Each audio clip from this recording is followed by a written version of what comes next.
क्योंकि याद रखिए 25 साल के बाद आज के नेता आपको बचाने नहीं आएंगे, आपके बच्चों को बचाने नहीं आएंगे, लेकिन आज का अच्छा कानून 25 साल के बाद आपके बच्चों को बचाएगा। अगर अपने संस्कार की चिंता है, अपने धर्म की चिंता है, हिंदुस्तान की चिंता है, अपने परिवार की चिंता है, तो कठोर कानून मांगिए। अच्छे भाषण से, बतौलेबाजी से धर्मांतरण नहीं रुके। साम दाम दंड भेद द्वारा धर्मांतरण पूरे भारत में हो रहा है। देश की राजधानी दिल्ली में हो रहा है, उत्तर प्रदेश की राजधानी लखनऊ में हो रहा है, बिहार की राजधानी पटना में हो रहा है, मध्य प्रदेश की राजधानी भोपाल में हो रहा है, महाराष्ट्र की राजधानी मुंबई में हो रहा है और गुजरात की राजधानी अहमदाबाद में भी हो रहा है। ऐसा नहीं कि धर्मांतरण केवल दूर देहात में हो रहा है, आदिवासी एरिया में हो रहा है, वो तो हो ही रहा है। प्रदेश की राजधानियों में हो रहा है, मुख्य शहरों में हो रहा है और देश की राजधानी में हो रहा है। ये जो धर्मांतरण है, ये तुतु में करने से नहीं रुकेगा, नूरा कुश्ती करने से नहीं रुकेगा, मीडिया डिबेट करने से नहीं रुकेगा। ये धर्मांतरण कैंडल मार्च करने से नहीं रुकेगा। ये धर्मांतरण ट्विटर ट्रेंडिंग करने से नहीं रुकेगा, फेसबुक पे लिखने से नहीं रुकेगा, क्योंकि धर्मांतरण एक संगठित तरीके से हो रहा है।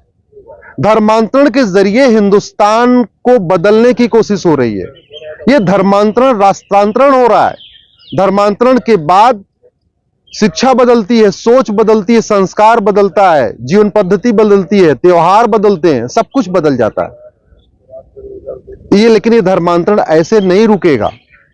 ये रुकेगा कठोर कानून बनाने से, और एक कानून से भी नहीं, 5 कानून बनाना पड़ेगा।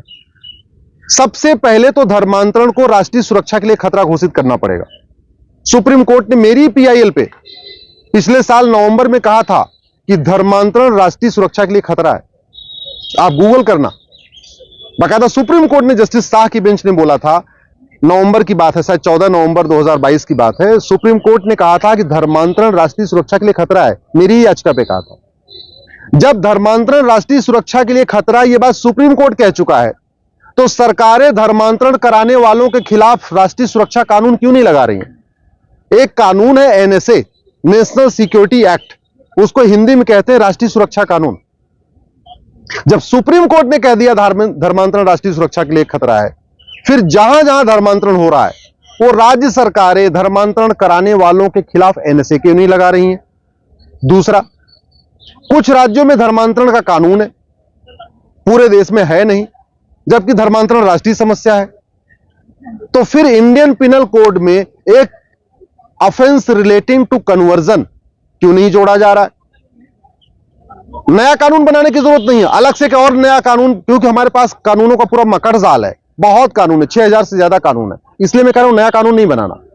इंडियन पिनल कोड में ऑफेंस रिलेटिंग टू रिलीजन पहले से ही है, चैप्टर 15 कहते हैं, चैप्टर 15, एक नया उसमें चैप्टर जोड़ दिया जाए, ऑफेंस रिलेटिंग टू कन्वर्जन, और कन्वर्जन को कॉग्निजेबल और सीरियस ऑफेंस डिक्लेयर किया जाए, जघन्य अपराध और स्वतः संज्ञान लेने वाला, जिससे कि माई देवे कहीं अगर धर्मांतरण हो रहा है, कोई जा रहा है वहां पे, रास्ते चलते किसी ने देखा, फट से 100 नंबर फोन करे, 112 नंबर फोन करे, पुलिस को बुलाए, एफआईआर दर्ज। ऐसा नहीं होना चाहिए कि एफआईआर कराने के लिए बाकायदा पहले पुलिस स्टेशन जाओ, वहां एप्लीकेशन भरो, ऐसा नहीं होना चाहिए। तो इसलिए इसको कॉग्निजेबल ऑफेंस बनाना पड़ेगा, नॉन बेलेबल ऑफेंस बनाना पड़ेगा, इसमें जमानत भी नहीं होना चाहिए। वैसे जब राष्ट्रीय सुरक्षा कानून लग जाएगा तो 1 साल तक जमानत ऐसे ही नहीं होगी।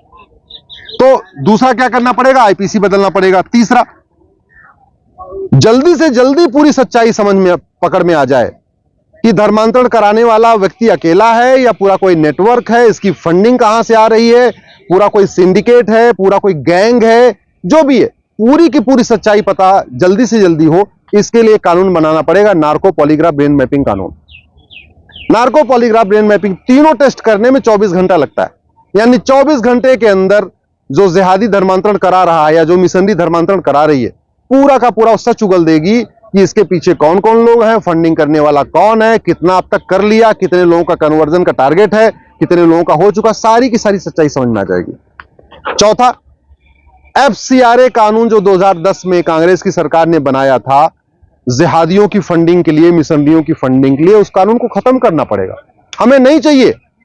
अगर विदेशों से फंडिंग लेनी है तो एक नया कानून बनाइए, एक नया प्रावधान करिए, आप यूनिफॉर्म बैंकिंग कोड लागू करिए, ये एफसीआरए का सिस्टम खत्म करना पड़ेगा। अभी एफसीआरए में विदेश से फंडिंग आती है, फिर ऑडिट होती है, फिर जहां मोटी फंडिंग आती है तो ऑडिटर उसमें 10% कमीशन लेके सारी ऑडिट ठीक कर देते। ये नहीं चाहिए भैया, हमें नहीं चाहिए विदेशों से पैसा। जो ईमानदारी से काम कर रहा है अपने सीधे सीधे अकाउंट में ले लेगा। एनजीओ को फंडिंग क्यों होनी चाहिए? पॉलिटिकल पार्टियों को एफसीआर के जरिए फंडिंग क्यों होनी चाहिए? अगर कोई ईमानदारी से काम कर रहा है वो विदेश से सीधे अपने खाते में ले लेगा पैसा। ये एफसीआरए कानून जब तक है तब तक धर्मांतरण नहीं रुकेगा। इसी तरीके से हमें पॉक्सो जैसा कानून बनाना पड़ेगा जो छोटे बच्चों का धर्मांतरण कराते हैं। भाई हमारे इंडियन पिनल कोड में बलात्कार के लिए कानून पहले से है, लेकिन छोटे बच्चों के साथ बलात्कार रोकने के लिए अलग से पॉक्सो बनाया गया। इसका मतलब बड़े लोगों 18 साल के बाद जो रेप होता है उसका अलग कानून, 18 से कम में अलग कानून। क्यों बनाया गया? इसलिए बनाया गया कि भाई 18 साल से जो बच्चे होते हैं वो मैच्योर नहीं होते, उनका शरीर इतना स्वस्थ नहीं है, इसलिए उनके लिए अलग कानून, उसमें ज्यादा कठोर सजा। तो ऐसे ही जब 18 साल से छोटा बच्चा शारीरिक रूप से स्वस्थ नहीं है तो मानसिक रूप से कैसे स्वस्थ हो जाएगा? इसलिए 18 से ऊपर वालों के कन्वर्जन का जो भी सजा है, मान लीजिए 20 साल की सजा होती है, तो 18 से पहले छोटे बच्चे का अगर धर्मांतरण कराया जाता है तो उसमें कम से कम 40 साल की सजा का प्रावधान होना चाहिए, डबल सजा। छोटे बच्चों का जो आजकल चल रहा है, गेम्स जिहाद चल रहा है, अलग अलग स्कूलों में धर्मांतरण कराया जा रहा है, इसको रोकना है तो आपको जैसे बलात्कार का एक कानून इंडियन पिनल कोड में बलात्कार की एक धारा है, इसके अलावा छोटे बच्चों के लिए पॉक्सो है। ऐसे ही आईपीसी में एक चैप्टर तो रहेगा, लेकिन छोटे बच्चों का धर्मांतरण रोकने के लिए अलग से कानून बनाना पड़ेगा, पॉक्सो जैसा। इसके अलावा चूंकि सारी की सारी फंडिंग हवाला के जरिए होती है, खाड़ी देशों वाली जो फंडिंग होती है पश्चिम देशों के एफसीआरए से आती है, खाड़ी देशों की हवाला की आती है। हवाला के खिलाफ कठोर कानून बनाना पड़ेगा, काला धन के खिलाफ कठोर कानून बनाना पड़ेगा। जो ब्लैक मनी जनरेट होती है वो कन्वर्जन में खर्च होती है। और दो काम और करना पड़ेगा, एक पुलिस चार्टर लागू करना पड़ेगा कि 1 घंटे के अंदर एफआईआर हो और 30 दिन के अंदर यानी 1 महीने के अंदर चार्जशीट फाइल हो। और एक जुडिशियल चार्टर लागू करना पड़ेगा कि चार्जशीट फाइल होने के 1 साल के अंदर कोर्ट अपना फैसला सुना दे।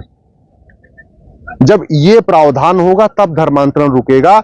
बाकी नेताओं की निंदा करने से, टीवी में डिबेट करने से, तू मैं करने से, आरोप प्रत्यारोप करने से न धर्मांतरण रुका है न रुकेगा। अगर ये सब चलता रहा जो आज चल रहा है, तू मैं नूरा कुश्ती, आरोप प्रत्यारोप चलता रहा और ट्विटर ट्रेंडिंग चल रही, फेसबुक, इससे धर्मांतरण नहीं रुकेगा। रुकना है तो जो कानून हमने बताया यही बनाना पड़ेगा।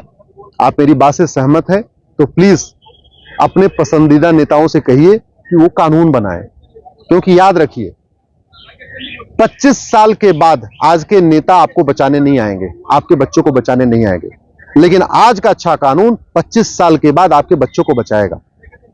अगर अपने संस्कार की चिंता है, अपने धर्म की चिंता है, हिंदुस्तान की चिंता है, अपने परिवार की चिंता है, तो कठोर कानून मांगिए। अच्छे भाषण से, बतौलेबाजी से धर्मांतरण नहीं रुकेगा।